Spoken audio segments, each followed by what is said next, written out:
여러분 안녕하십니까? 돈이 되는 이슈, 돈 버는 정보와 함께하는 경제 인사이트 정철진입니다.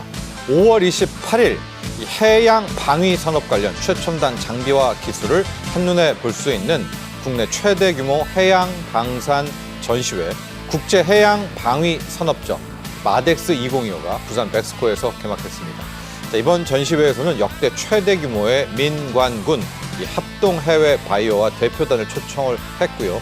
이 가운데 국내 방산 기업의 수출 확대를 위한 전방위적인 지원도 함께 이루어지고 있는데요. 경제인사이트 오늘 첫 번째 이슈로 바로 이 마덱스 2025의 전반적인 내용과 관전 포인트, 그리고 현재 우리 K해양 방산 어디까지 와 있는지 자세하게 분석해 보도록 하겠습니다. 두 번째 이슈는 우리 금리에 대한 겁니다. 어제 한국은행 금통위에서 기준금리를 연 2.75에서 2.5%로 인하했죠. 기준금리가 2.5%대로 내려온 것 2022년 8월 이후에 2년 10개월 만인데요. 오늘 두 번째 이슈로 한국은행의 금통위 결과 분석, 그리고 국내 금융시장에 미치는 영향까지 자세하게 살펴보겠습니다. 경제인사이트는 유튜브 경제인사이트 채널을 통해서 실시간 시청이 가능합니다. 많은 시청 부탁드립니다.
올해로 14회째를 맞는 국제해양방위산업전이 드디어 지난 28일 개최됐습니다. 사상 최대 규모고요. 올해 이 마덱스 행사의 주요한 키워드는 안보와 합종연횡인데요.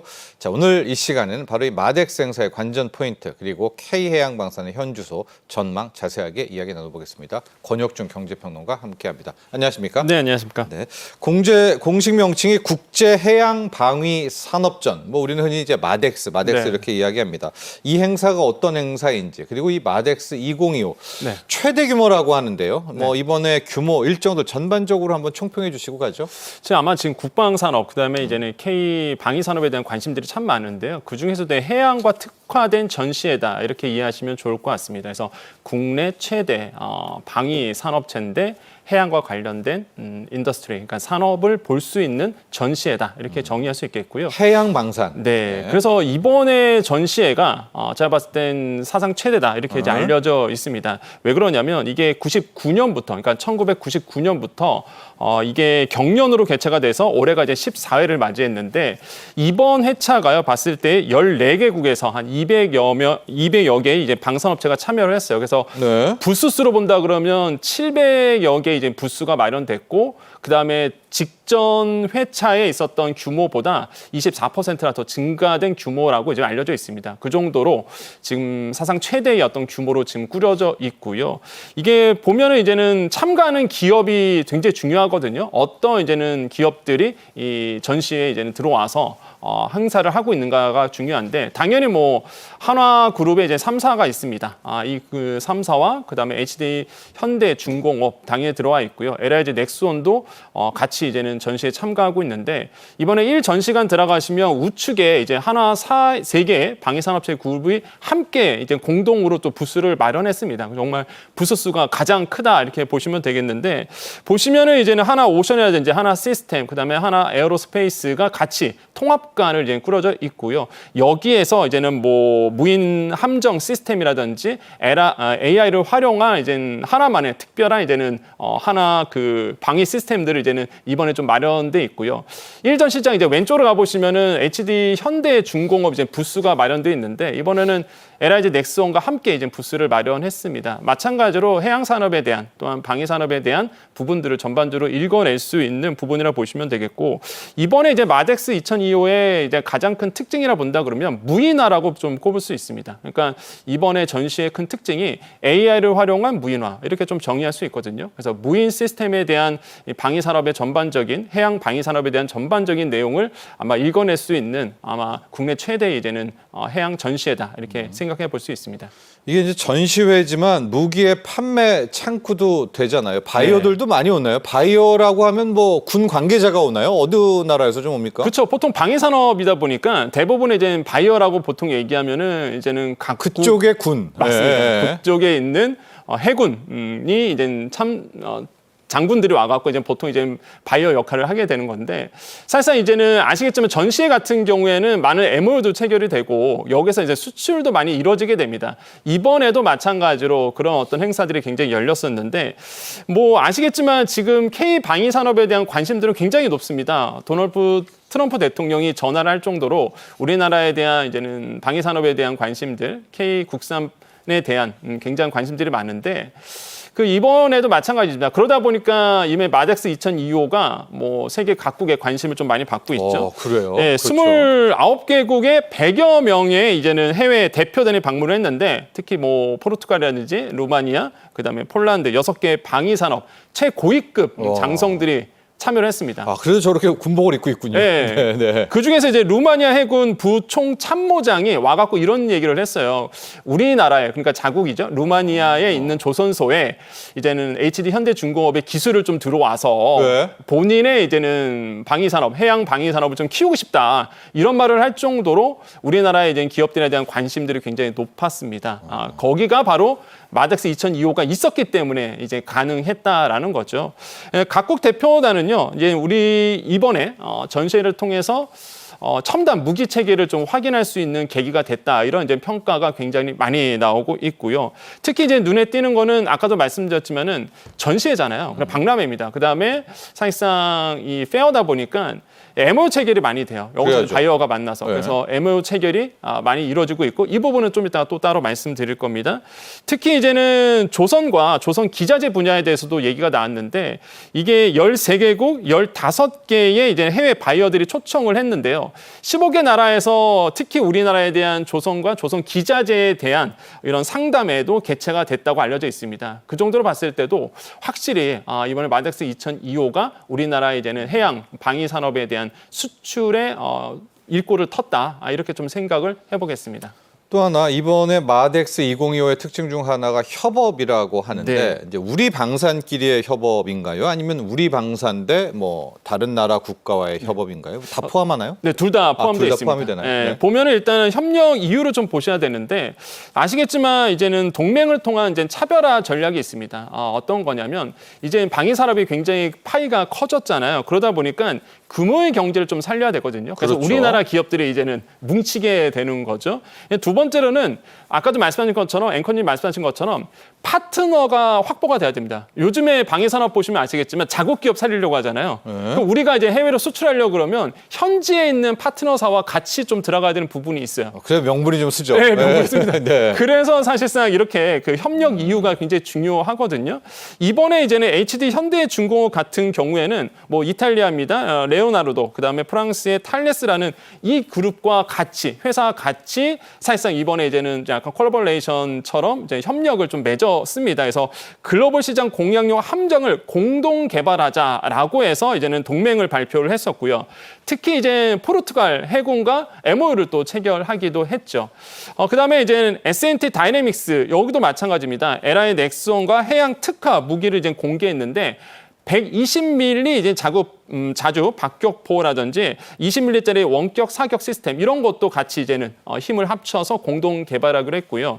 그다음에 항공우주산업이죠. 카이 같은 경우에도요. 이제는 항공산업 뭐 많은 분들이 이런 얘기 하세요. 아니 해양 산업인데 이 항공 산업이 왜 들어오냐 하실 텐데 배에서 비행기 많이 띄웁니다 요즘에. 네. 그래서 이제 무인 드론도 생기고요. 그래서 같이 이제는 다양한 영역에서 확장하기로 했었고 마지막으로 이제는 포스코라든지 HD 현대중공업이 동맹을 맺었는데 신소재 신소재의 이제는 배를 만들 때도 이제 신소재가 필요합니다. 그래서 이런 신소재의 협력 변화에 대해서 같이 힘을 합치자라고 이렇게 다양한 기업들이 동맹을 맺고 있다. 근데 그런 또 무대가 열린 게 바로 마덱스 2025라는 게 의미가 있는 거죠. 네, 특히 이제 이게 미래 해군력, 미래 해양 방산 무기를 또 먼저 보여준 네. 뭐 이런 것이 전시회 특징 아니겠습니까? 우리나라엔 두 개 굴지의 기업이 있죠. 하나는 HD 라인, HD 네. 현대 계열이 있고 한화 계열이 있는데 특수선의 경쟁도 아주 치열했다. 이건 무슨 네. 내용입니까? 그러니까 특수선이라고 본다 그러면 일단 미래 산업에 대한 이제 투자다 이렇게 보시면 되는데 예. 뭐 과거처럼 사실 유인화가 아니라 이제는 무인화 이제 배들이 이제 만들어지게 되거든요. 여기에 이제 HD 현대중공업과 이제 한화그룹이 이제는 서로 이제 경쟁을 하고 있습니다. 특히 HD 현대중공업 같은 경우에는 수출용 호위함 아니면은 AI 기반의 이런 어떤 무익 전력함을 공개를 했는데요. 이 두 기업은요, 사실 오래된 우리나라에서 계속적으로 경쟁사로 계속 수주전을 이뤄왔었거든요. 뭐 대표적으로 좀 본다 그러면 일단 2000년대 초반에 있었던 잠수함 수주였습니다. 이제 KSS-2였는데요. 그때 이제 지금 나오고 있네요. 이제 KSS-2 같은 경우에는 일단 잠수함 수주였거든요. 잠수함 부분인데 뭐 6척, 3척 건조하면서 서로 이제는 그 시장을 이제 나눠갖기 시작했고 예. 2010년대 이제 중반에 가면은 FFX 이제 배치 2 이렇게 나오는데요. 요거는 이제 호위함이었습니다. 이제 차세대 이제 호위함에 대해서 수주 경쟁이 있었는데 그때 똑같이 뭐 배치 2에 대한 부분은 이제는 내척 이렇게 이제는 좀 나눠가기도 했었고요. 그러다가 이제는 FFX 3 단계까지 왔다가 이제는 이제 KDDX까지 온 거죠. KDDX는 이제 구축함입니다. 네, 호위함에서 이제 구축함까지 이제는 들어오는 건데 차기 구축함 수주전이 지금 열리고 있습니다. 그래서 지금 HD 현대와 이제 한화가 서로 이제는 이 KDDX 사업을 따내기 위해서 이제는 수주전을 지금 하고 있는 부분인데요. 이처럼 우리나라의 양대 기업이 이런 해양 산업, 무기 산업에 대해서 계속적으로 경쟁을 하면서 이게 나쁜 게 아니라 그러면서 상생을 하고 그러면서 이제 우리나라 해양 방위 산업이 점점 더 규모가 커지고 있다는 점이 굉장히 좀 의미가 있다고 생각해 봅니다. 뭐 이야기를 해주셨으니까 여기 조금 더 들어가 보도록 하겠습니다. 이 차기 구축함 프로젝트, 네. 미래 구축함 프로젝트 이게 말들이 많았던 것이 이 한화오션, 한화 계열과 HD 현대중공업 계열이 뭐 좀 본의 아닌 뭐 경쟁이 치열해서 이 사업 자체가 뭐 뒤로 가고 여러 가지 불협화음이 좀 있었거든요. 네. 우리 시청자분들 모르실 수도 있으니까 이 한국형 차기 구축함 사업이 뭔지 그리고 네. 그동안에 어떤 일이 있었는지 이게 또 어떻게 풀리고 있는지도 한번 볼까요? 기존에 있었던 게 이제 KDX 산업이었습니다. 네. 이제 KDX 시리즈 같은 경우가 일단 우리가 알고 있는 뭐 세종대왕급, 그러니까 이지스함이긴 합니다. 하지만은 사실상 이거보다 조금 더 사실 디지털화된 사업이 이제 KDDX 라고 보통 얘기를 하거든요. 그러니까 뭐냐면 2030년대까지 우리나라가 이제 7조 원 이상을 투자하게 됩니다. 7조 원 이상 투자를 해서 실제적으로 6,000톤급 미니 이지스함 6척을 이제 수주하는 것이 바로 이제 KDDX 사업이라고 보시면 되는데, 예. 그러니까 이지스함이긴 한데 거기다 더 디지털화된 이지스함이다라고 보시면 돼요. 그래서 디지털 스텔스 구축함이 되고 무엇보다 이제 레이더 무기 시스템이 총망라되고요. 가장 큰 특징이 이겁니다. 우리나라의 독자 기술로 다 쓰여지게 돼요. 그러니까 이 KDX 사업 같은 경우에는 외국의 이제 기술이 좀 사용됐었는데 KDDX 같은 경우에는 독자적인 우리나라의 국내 기술로만 이제는 이번에 이제 사업이 진행이 되거든요. 그래서 이게 굉장히 좀 의미가 있다라고 보시면 되겠고요. 이지스함 6척입니다. 맞습니다. 자, 그런데 네. 둘 다 뛰어들었던 거죠. 네, 맞습니다. 그래서 이번에 이제는 두 기업이 이 사업을 따내기 위해서 지금 이제 경쟁을 이제 벌이고 있습니다. 그래서 HD 현대중공업 같은 경우에는 통합 센서를 마련해서 이걸 강점으로 삼아서 어필을 하고 있는 상황이고, 한화 같은 경우에는 이제 전기 통합 시스템을 앞세워서 전력화를 할 수 있다라는 점을 이제 강조를 하고 있죠. 그래서 지금 이 회사가 경쟁을 하고 있는 와중에서 아까 앵커님 말씀하신 것처럼 이제 경쟁이 좀 치열하다 보니까 그 선정 기준을 놓고 좀 만들 일이 많았거든요. 네. 그러다 보니까 2023년 12월까지는 원래 이 선정 기준을 마련해서 들어가려고 했었다가 이게 좀 연기가 된 거죠. 하지만은 이제는 거의다가 이제 경쟁 부분에서 합의가 된 상태입니다. 그래서 조만간 아마 이 부분에 대해서 전력화 지원에 대해서는 우려가 없다라고 양측에서 얘기하는 것처럼 아마 조만간 아마 방위사업 추진위원회에서 아마 아마 이거에 결정되지 않을까라고 보고 있습니다. 그래서 전력하는 데는 큰 문제 없다라고 이제 볼 수가 있겠습니다. 네. 조선이요. 요즘 이런 말 있지 않습니까? 조선이 방산이다. 뭐 그 이유 중에 하나가 MRO 사업 중에서 전투함 MRO 이야기 나오고 있고요. 전투함을 우리가 수리해 주는 겁니다. 평론가님, 네. 아예 우리 K조선이 미국의 전투함을 네. 만들어주자, 수주하자라는 얘기도 나오는데 이런저런 뭐 자격도 따야 되고 그렇지 않습니까? 네, 잘 돼 가고 있나요, 우리? 지금은- 미국의 전투함을 우리가 만들어주는 거? 그 했으면 너무 좋겠다라는 네네. 생각을. 하나오션 같은 경우에는 필리조선소를 가지고 있잖아요. 그러다 보니까 뭐 가능성이 더 높다 이렇게 보고는 있는데 어쨌든 간에 지금 우리는요 미국 해군에 대한 MRO 사업을 이제는 따낸 상태입니다. 하나오션 같은 경우는 이미 이제 계약이 된 상태인데 이 미군 해군에 대한 이제 유지, 보수, 정비 이 MRO 사업이 굉장히 중요한데 네. 규모를 본다 그러면 연간 11조 원 규모로 알려져 있죠. 그러니까 시장이 굉장히 큽니다. 그래서 우리나라의 조선소가 미국 함정에 대해서 유지보수 정비를 해준다 이렇게 보시면 되겠고 지금 HD 현대중공업과 하나오션 같은 경우에는요 이것을 하기 위한 전제 조건이 있는데 바로 MSRA라고 보통 얘기합니다. 바로 함정 정비 협약이라고 얘기하는데 MRO 사업을 하기 위해서는 필수적으로 이제는 조약을 맺어야 되거든요. 이거에 대해서는 이미 뭐 HD 현대중공업이나 하나오션은 이걸 따낸 상태입니다. 그래서 이거는 좀 문제가 없어요. 근데 문제는 이거에 대해서 이제는 군수 지원함에 대한 MRO 같은 경우는 이게 필요한데 앵커님 말씀하신 것처럼 전투함에 대한 MRO를 하기 위해서는 이거 말고 시설 인증 보안이라는 걸 사실 획득을 해야 되는 거거든요. 이 시설 인증 보안 같은 경우에는 이 미국 정부에 대한 이제는 무기에 대해서 이런 어떤 기밀이라든지 비밀이라든지 최상의 비밀을 지켜 나가면서 미국 정부와 협약을 맺는 인증 시스템입니다. 그래서 이 시설 인증 보안을 맞아야 되는데 시설 인증 보안을 만약에 계약을 맺지 않으면 RFP 그러니까 사실 제안서에 열람도 할 수 없어요. 그러니까 아예 시작조차 못하는 겁니다. 근데 우리나라의 이런 HD 현대중공업이나 하나오션 같은 경우가 이 시설 인증 보안을 아직 획득을 못한 상태예요. 그래요? 네, 그러다 보니까 뭐 MRO에 대한 부분을 예. 넘어서 사실상 수주전에서 뛰어들지 못하는 부분이 있거든요. 예. 그나마 하나오션이 필리조선소 인수하면서 그 당시에 필리조선소 인수할 때 바로 이제 시설 인증 보안을 이제 신청하는 상태입니다. 근데 이게 보안 인증을 받기 위해서 1년에서 5년 정도 걸리거든요. 획득은 없네요. 예, 네. 이게 획득이 안 됐어요, 아직. 그래서 네. 지금 이건 좀 시간이 걸릴 수도 있다. 이걸 획득해야지만 사실상 뭐 미군 군함에 대해서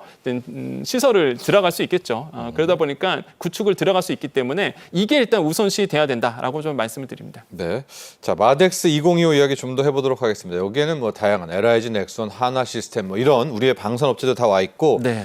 신기술들이 많이 선보였다라고 하는데 그 기술들 조금 세부적으로 하나씩 소개해 주시죠. 네, 역시나 이제 무인화가 가장 큰 핵심이라고 좀 생각을 해봐요. 왜냐하면 러시아나 우크라이나 전쟁을 통해서 무인 드론에 대한 굉장히 그 경제성이라든지 전략화에 대해서 모든 나라들이 다 인정을 해버렸거든요. 그래서 해군도 마찬가지입니다. 이거 무인화에 대해서 굉장히 고민이 필요해 보이고 이번에 이제는 마덱스 2025를 통해서 이 무인화 함정에 대해서 가장 큰 관심을 그래서 이제 받고 있죠.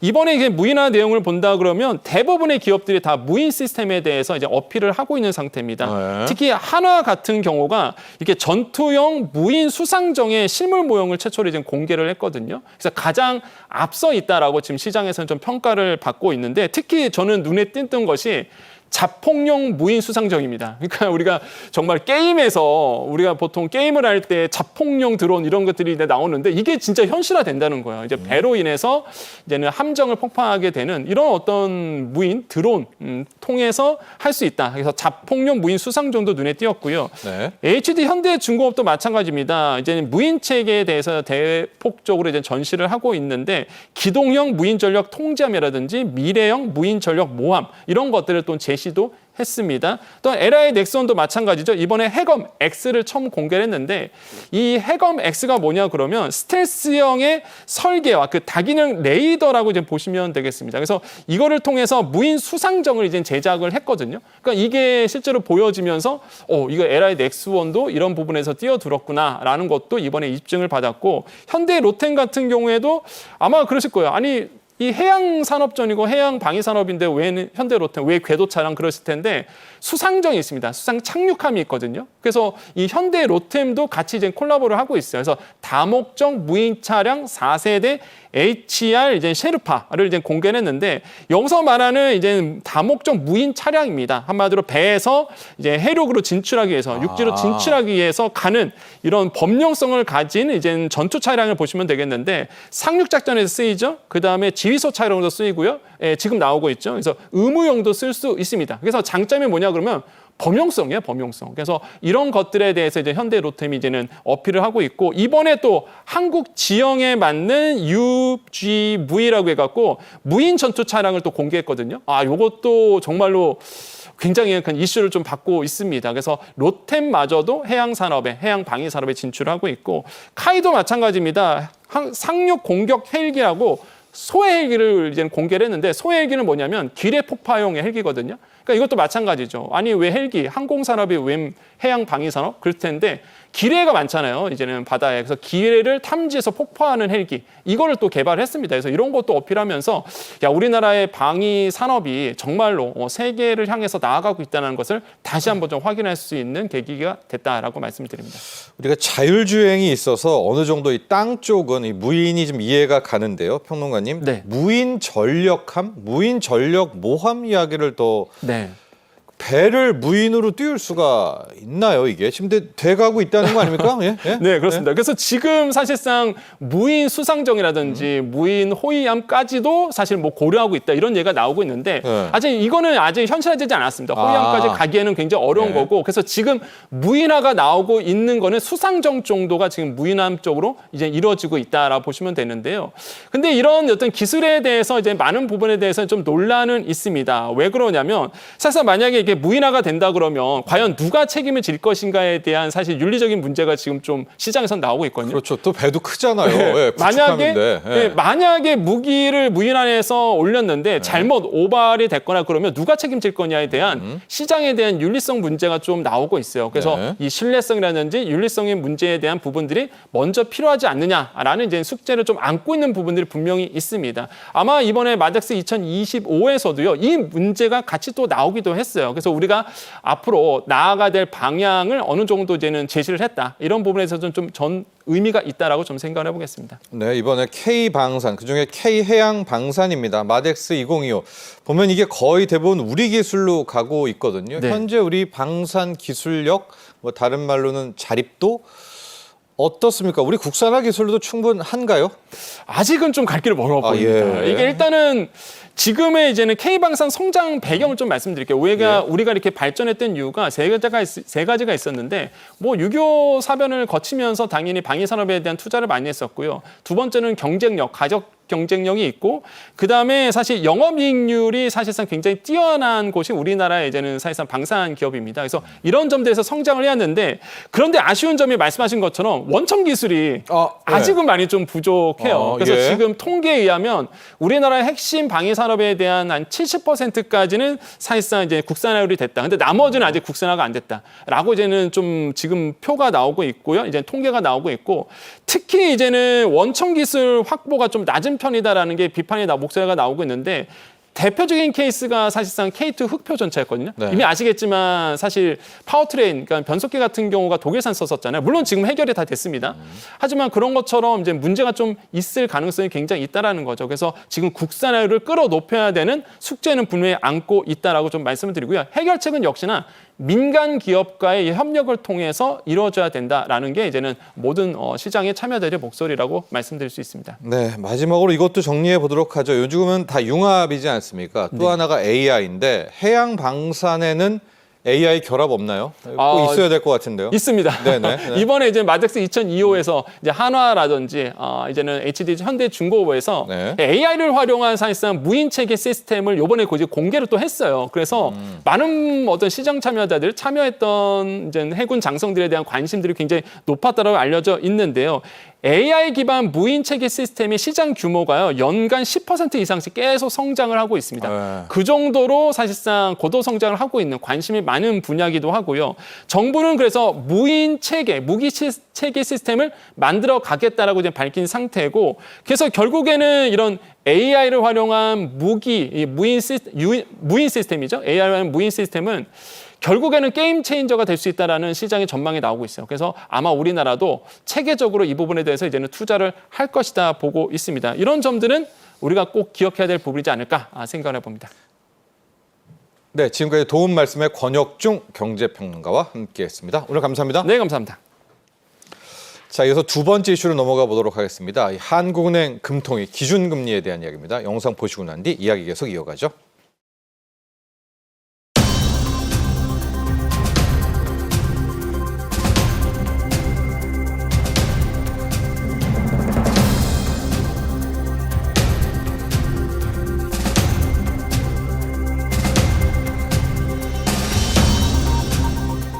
오늘 금융통화위원회는 가계부채 증가세와 외환시장 변동성 확대에 대한 경계감이 여전히 크지만 물가 안정세가 이어지는 가운데 성장률이 크게 낮아질 것으로 전망되는 만큼 기준금리를 추가 인하하여 경기 하방 압력을 완화하는 것이 적절하다고 판단하였습니다.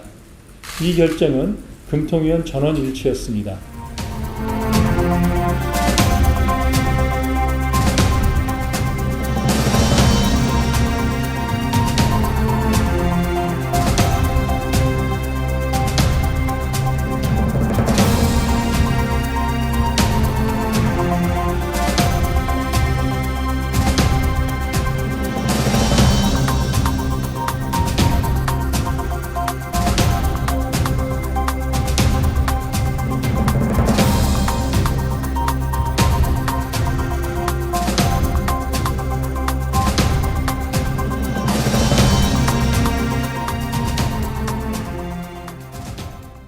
네, 한국은행이 지난 2월에 이어 두 번째로 기준금리를 또다시 인하했습니다. 발등에 불이 된 경기 부양을 위해 기준금리를 다시 한번 낮춘 건데요.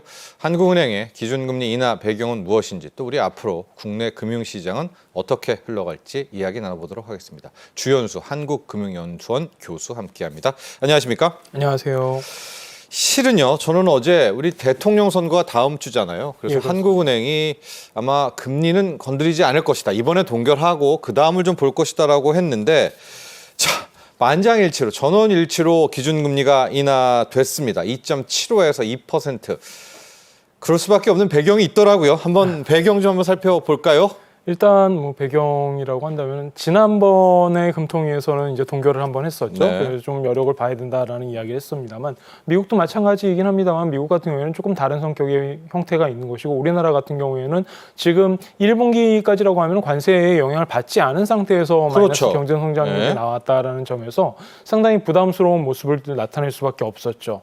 거기에다가 이제 4월부터 관세 영향에 따라 가지고 수출이 둔화되는 모습이 나타날 것으로 예상되고 있는 가운데 2분기 경기가 좋아질 거라고 예상하기가 굉장히 어려운 상황이다라는 겁니다. 그래서 이제 이러한 상태에서 생각을 해봤을 때 하는 입장에서 그렇다면 왜 지난번에는 금리를 내리지 못했을까라고 생각을 해보면, 그 당시에 가장 이슈가 됐던 부분이 환율이었었죠. 네. 환율이 뭐 1,480원대까지 올라가기도 했었으니까요.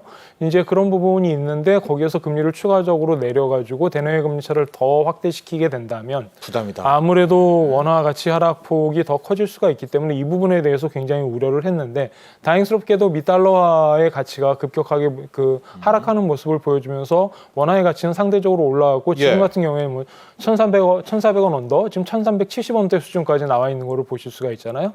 이런 상황이 된다라고 한다면 하는 입장에서는 조금 마음의 부담을 덜고 금리 인하를 하는 게 가능하다라는 거죠. 그 다음에 남는 부분은 이제 금리 인하를 했을 때 가계대출과 관련된 부분, 부동산 담보부 대출 이런 부분이 어떤 식으로 진행될 것인가에 대한 우려는 남아 있지만, 그보다는 경기 둔화폭이 더 큰 것이 더 문제다라고 판단을 한 것으로 보여집니다. 네, 특히 아마 좀 이따가 저희가 한국은행의 올해 이제 성장률 전망치 수정도 살펴볼 텐데, 올 1분기 얘기를 조금 더 해볼게요. 이제 마이너스 성장, 역성장이 나왔습니다. 저성장이 문제가 아니라 이제 경기 침체 걱정을 좀 해야 되는 거거든요. 현재 상황 한번 진단해 주시죠. 예, 우리 1분기 통해서요. 어느 정도로 나쁩니까? 어떤 게 문제입니까? 아까도 잠깐 말씀드렸지만 네. 전체적으로 외부적인 요인에 의해서 영향을 받은 것들이 크죠. 재정 정책을 운영하는 데 있어서 지금 현재 나타나고 있는 거는 첫 번째, 작년 말에 이야기를 했던 프론트 로딩. 가능한 한 상반기 중에 모두 다 소진해서 정부 지출을 운용을 하겠다라고 이야기를 했지만 1분기 자료 보면 정부 지출이 늘어났느냐? 별로 그렇지 않았거든요. 예. 그렇기 때문에 그 부분이 1분기에 마이너스 경제 성장을 기록한 이유 중에 하나이기도 했고요. 그 다음으로 생각해 볼 것이 있다라고 한다면 추경 예산을 우리가 이번에 했었죠. 13.8조 원 규모 정도로 이미 네. 추경 예산을 그 국회에서 통과를 시켰는데요. 이 이후에 추가로 얼마나 더 할 수 있느냐라는 그렇죠. 부분에 대해서도 생각을 해볼 거고, 그리고 그것이 얼마나 시적절하게 나타날 것이냐라는 부분도 고민을 해야 된다는 것이죠. 당장 2분기의 숫자가 안 좋고 벌써 5월 다 지나가고 6월 마지막 달, 2분기의 마지막 달이 나오고 있습니다. 그런 상황에서 재정 정책을 빨리 대처하기 위해서는 정말 빠른 움직임이 필요하고 이거는 거의 현실적으로 불가능에 가깝다라고 볼 수밖에 없는 거죠. 그러니까 하는 입장에서는 통화 정책을 통해 가지고 유동성을 공급한다라든지 이런 부분으로 이제 이끌고 나갈 수밖에 없는데 여기에는 두 가지 정도의 문제가 있을 겁니다. 첫 번째는 아까 말씀드린 바와 같이 인플레이션 압력을 얼마나 잘 컨트롤해 나갈 수 있을 것이냐라는 문제. 두 번째, 부채가 늘어나는 문제에 대해서 어떻게 대처할 것이냐라는 문제가 여전히 남아있을 수 있겠죠. 네. 이번에 한국은행은 물가 상승률 전망치는 그래도 1.9에서 1.8%로 하향 조정을 했습니다. 물가 부분은 어떻게 바라보고 계십니까? 뭐 전망대로 간다면 굉장히 그러니까요. 뭐 나쁘지 않은 네, 이야기가 예, 되겠죠. 예. 보통 기준을 2% 정도로 타겟팅을 삼고 있기 때문에 그거보다 낮은 수치다라고 한다면 어느 정도 유동성을 공급하는데 그 하나의 근거가 될 수도 있겠죠. 다만 이제 문제는 몇 가지가 있는데 일단 4월의 인플레이션율을 생각을 해보면 4월 인플레이션율은 2.1%였습니다. 네. 숫자가 높은 숫자는 아니에요. 미국 같은 경우에 지금 이거보다 훨씬 더 높은 숫자에서 유지가 되고 있죠. 2.4, 2.8, 코어 기준은 2.8 정도가 유지가 되고 있습니다. 그에 비하면 괜찮은 수준인데 여기에는 트럼프의 관세 정책에 의한 인플레이션 압력이 포함되어 있다라고 보기 어려운 부분이 있는 거고요. 네. 크루드 오일, 네. 원유, 네. 유가가 낮은 수준에서 이런 상태가 다행히 유지가 되고 있습니다만 이게 어느 정도 올라가는 수준이 된다라고 한다면 바로 다시 압박을 받을 수밖에 없는 그런 구조가 된다라는 거죠. 그래서 이런 부분에 대해서 우리가 인플레이션 압박이 전혀 없다라고 이야기를 할 수 있느냐라고 한다면 그 이야기는 쉽지 않은 이야기이고요. 그다음에 마지막으로 한 가지 이야기를 해볼게. 작년 7월부터 유가가 본격적으로 떨어지기 시작하면서 네. 다시 이게 기저효과로 나타나서 에너지 가격이 어느 정도 상향 조정될 개연성이 있습니다. 즉 우리가 YOY 기준으로 이야기를 하고 있기 때문에 YOY가 지금은 굉장히 낮은 수준으로 나타나 있지만 이게 다시 기저효과로 인해서 올라갈 개연성이 있다. 그렇죠. 예. 내년 이맘때가 되면 또 올라가겠죠. 예, 이제 그런 부분이 있기 예. 때문에 그런 부분을 다 감안을 했을 때 과연 이 1.8%라는 전망이 보기에는 좋은 숫자인데 그 정도로 긍정적인 인플레이션 형태를 취하고 있는가에 대해서는 여러 가지 좀 고민해 볼 리스크 필요가 요인도 있습니다. 있다. 네, 이것도 한번 참조를 해 주시고요. 자, 그런데 한국은행은 이제 이창용 총재 체제 오고 나서 이제 미국처럼 우리도 포워드 가이던스라고 해서 3개월 후에는 어떻게 할까? 6명의 금통위원들이 막 표결도 합니다. 아예 더 낮출 생각을 갖고 있거든요. 코멘트 자체도 이제 기조적으로 금리를 인하한다. 그렇다면 얼마나 더 낮추게 된다는 겁니까? 여기에는 근거가 하나 있죠. 이창용 총재 당신께서 그 언급한 바와 같이 네. 1%대의 기준금리를 기대하지는 말아라라는 이야기들을 그 영끌족들에게 좋아요. 한번 네. 언급한 적이 네. 있었죠. 그리고 이 이야기는 아직까지도 계속 유효하다라고 이야기를 하고 있습니다. 특히나 미국의 기준금리가 공격적으로 떨어지지 않고 있는 이러한 상황 하에서 1%대의 한국의 기준금리를 기대하는 것은 현실적으로 어렵다라고 봐야 되겠죠. 네. 그렇다라고 한다면은 뭐 실제적으로 나와 있는 스토리라인은 두 번? 어느 정도 정해져 네. 있다라고 네. 볼 수밖에 없겠죠. 그리고 올해 중에 이제 4번이 남아 있는데 이번에 금리 인하를 단행했고 다음번에는 한번 효과를 봐야 되고 최소한 3개월 정도는 검토를 해야 된다라고 생각을 한다면 그 다음에 빠르게 한다라고 하더라도 약 8월 정도가 될 개연성이 네. 있는 거고요. 네. 그 다음에 또 한번 본다라고 한다면 11월 정도의 가능성이 있다라고 볼 수가 있겠죠. 네. 그리고 실물 경제가 둔화됐을 때 2분기 둔화는 거의 확실하다고 하더라도 그 다음에 둔화되는 폭이 어느 정도나 될 것인가에 대해서는 조금 더 생각해 볼 필요가 있겠죠. 그리고 미국 관세에 따른 인플레이션이 어느 정도까지 올라오게 될지 이 부분에 대해서도 고민을 하면서 그 향후 과연 2%까지 금리 인하가 될 것이다라는 베이스라인을 따라갈 수 있을지에 대해서 좀 생각해 보실 필요가 있겠습니다. 네. 당초에 작년 연말만 해도 올 한 해를 피봇의 시대다라고 해서 전 세계가 이제 막 금리 인하할 것처럼 그렇게 봤는데 미국이 아직 꿈쩍하지 않고 있고요. 그 외 유럽연합과 뭐 이런 쪽에선 영국 쪽에서는 또 인하한다 안 한다라고 하고 있고 이때 한번 뭐 미국을 비롯해서 세계 각국에 전반적으로 이들은 어떻게 통화 정책을 운영하게 될지도 한번 전망해 주시죠. 미국부터 가볼까요? 예, 전체적으로 미국 같은 경우에는 지금 금리 인하는 일단 물 건너갔다라고 보는 견해가 대부분이죠. 그 정도입니까? 예, 너무 네. 공격적으로 말씀드렸었는지 네. 모르겠습니다만 하반기에도 안 돼요? 지금 CME 패드와치 자료를 보시면은 제가 어제 이제 쭉 이 확률 분포를 네. 확인을 해봤는데 일단 6월에 FOMC에서 기준금리 동결될 확률이 98%로 지금 평가를 하고 있고요. 7월에는 73.7%입니다. 그 이야기는 이미 하반기로 넘어갔다는 얘기가 예. 되는 거죠. 그리고 9월이 되어야 25bp 정도 하락할 것이다라고 보는 관점이 약 52% 정도 나타나고 있고요. 10월에도 그냥 10월까지도 사실은 한 번의 금리 인하 정도에 불과할 것이다라고 생각하고 있고 이 확률이 약 42.5% 정도 나오고 있어요. 즉 절반이 안 되는 수준이라는 거죠. 이제 이런 부분에 대해서 조금 고민을 해볼 필요가 있고 그러면은 연말이 되면 12월에 FOMC에는 두 번까지 금리 인하를 할 수가 있을까라고 이야기를 했을 때 약 38.4% 정도가 두 번 정도 할 수 있을 것 같아라고 지금 확률적으로 이야기를 하고 있다. 유럽연합이나 다른 나라는 어떻습니까? 다른 나라 같은 경우에는 계속해서 조금 더 금리 인하를 할 개연성이 있어 보입니다. 예. 유럽 같은 경우에는 유로존 자체가 경기가 아직까지 물론 1분기에는 조금 개선이 됐습니다만 아직까지도 약한 상황이고 인플레이션 압력이 조금 둔화되어 있는 상태이기 때문에 ECB 같은 경우에는 최근까지 6차례에 걸쳐서 금리 인하를 단행을 해왔었죠. 여기에서 추가적으로 또 단행을 하겠다라는 이야기는 확실하게 하고 있습니다. 다만 이제 이 부분에서도 슬슬 제약이 있는 식으로 이야기를 하고 있죠. 이 부분에 대해서는 조금 더 EU 쪽에서도 고민을 해볼 그런 여지가 있어 보입니다. 네. 그다음에 중국 같은 경우에는 뭐 이제 1분기 경제 성장률이 잘 나왔죠. 5.4%가 네. 나와가지고 상당히 좋다라고 이야기를 했었는데 일단 관세를 맞은 다음에 다시 이야기를 해보자라고 얘기가 돼 보면은 이게 좀 많이 곤란하단 말이죠. 네. 그래서 중국 같은 경우에도 계속해서 금리 인하 그다음에 지준율 인하 뭐 이런 식으로 지금 경기 부양을 하죠. 나가는 네. 방법이고 이 부분이 어떤 의미에서는 전 세계에서 가장 공격적으로 통화량을 팽창시키려는 노력을 하고 있는 것이 중국이라고 볼 수 있을 겁니다. 최근에도 0.1%포인트 금리를 인하했었죠. 대출금리 인하를 했었는데 이런 식으로 계속해서 경기를 방어하려는 정책으로 나아갈 그런 전망이 보이고 있습니다. 네. 국내 채권 시장하고 외환 시장 한번 보도록 하겠습니다. 이제 기준금리도 인하하고 한때 또 채권 판다, 뭐 국채 선물 판다, 외국인들이요, 우리 한국이요, 이야기는 했는데 또 이렇게 기준금리를 낮춰주고 또 향후에 금리를 더 낮춘다고 한다는 점은 어떻게 보십니까? 뭐 채권 시장에서 외국인들이 그렇게 막 이탈할 가능성은 좀 낮아진 것 아니겠습니까? 채권 시장에서는 이제 주식 시장과 비교를 해봤을 때 주식 시장은 막 8개월, 9개월 연속해서 외국인 순매도가 나타나고 그랬었는데 채권 시장은 그 정도는 아니었죠. 상대적으로 안정적인 모습을 보이기도 했고 다만 이제 조금 생각을 해봐야 될 부분은 글로벌 채권 마켓의 움직임이 조금 이상하다라는 점이죠. 제가 지난번에 왔을 때 한번 말씀을 드렸던 것으로 기억을 하는데 미국의 안전자산 이슈가 이제 네. 공개되기 시작하면서 국채매도요. 미국 달러가 이제 하락하고 그다음에 국채는 셀링 오프하는 네. 그런 현상이 나타났었는데 이 현상이 계속 나타나고 있다라는 부분, 특히나 장기물을 중심으로 해서 이런 현상들이 보인다라는 거죠. 미국 같은 경우에는 단기물 기준으로 봤을 때는 단기물에는 아직까지 수요가 좀 붙어 있는 것을 볼 수가 있습니다. 옥션을 했을 때 계속해서 안정적인 숫자가 나오는 것을 보실 수가 있는데요. 장기물 같은 경우에는 정반대의 모습을 보이고 있어요. 공급은 계속해서 일어나고 있는데 수요하는 측면에서는 옥션에서도 경쟁률이 오히려 떨어지고 있고요.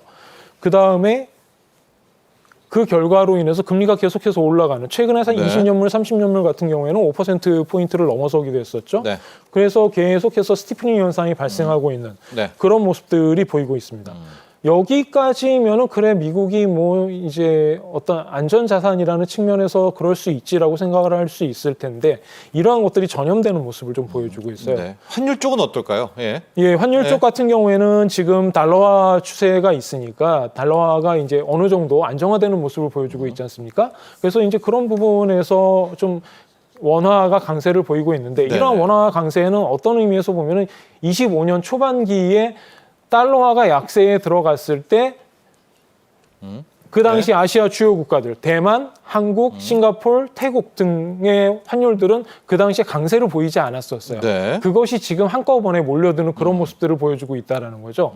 이거는 좀 생각해 볼 필요가 있는 게 미국이 관세 이야기를 한 다음에 환율에 대한 이야기를 할 것이다라는 게 시장에서 거의 광범위하게 컨센서스가 네. 이루어지지 않았었습니까? 그렇다라고 한다면은 그 시장에서도 어느 정도 사전에 강세를 유지시켜 놓고 한 번에 크게 그 강세로 전환되는 그런 충격을 받기는 싫었던 것이라고 볼 수가 있겠죠. 네. 그래서 전체적으로 봤을 때는 미국 달러화 약세가 당분간 지속된다라고 감안을 한다면 그 아시아 주요 국가들의 통화, 특히나 원화 같은 경우에도 계속해서 강한 모습을 보여줄 네. 가능성은 남아 있다라고 볼 수 있겠습니다. 네. 자, 지금까지 도움 말씀에 주연수 한국금융연수원 교수와 함께했습니다. 오늘 감사합니다. 감사합니다.